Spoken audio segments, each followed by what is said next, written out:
we're going to be doing triangular prisms now, which is the third example for the prisms, but it's a triangular prism. I'm going to do the Toblerone box. Remember, it has rectangular faces and triangular bases. So we're going to open this up to reveal 2 triangles and 3 identical rectangles because the triangles are equilateral. So I did measure it. So the triangle has a base of 3, which means that the rectangle also has a base of 3. The rectangle has a height of 19, and the triangle has a base of 2.5 centimeters. So the way that I want you to set up your paper is like this. So top and bottom, and sides is 3. I have 3 sides to the box. All right, and then I'm going to draw that the top and the bottom are triangles and the sides are rectangles and use the correct formula. So the formula for a triangle is half times base times height, and the rectangle, which is a parallelogram, is base times height. So let's fill this in.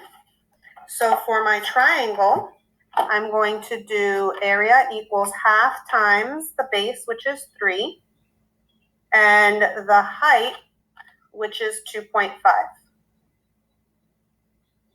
And then let's fill in the sides, which the base is also 3 because it's sharing it, and the height is 19. So your paper should look like this. So go ahead and pause me to see if you do it correctly. So I did 3 times 2.5, which is 7.5. And then I took that 7.5 and just divided it by 2 to get my half. So my half is 3.75. And then for my rectangles, I did 3 times 19, which is 57.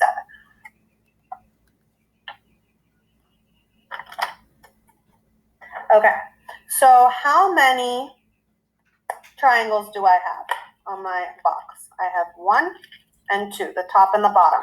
So I'm going to multiply that by 2. And how many rectangles do I have? 3. Now the reason I know I have 3 is because the base is a triangle, so I will have 3. So I want you to go ahead and multiply this and multiply this. Pause me to see if you're correct.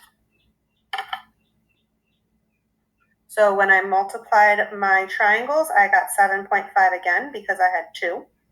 And when I multiplied my rectangles, I got 171 for my 3. All right, so what are we going to do with those 2 numbers? We are going to add them. So go ahead and add them and see if you're correct. And your surface area should be 178.5 centimeters squared because area is squared, and as you can see, this is flat, 2-dimensional.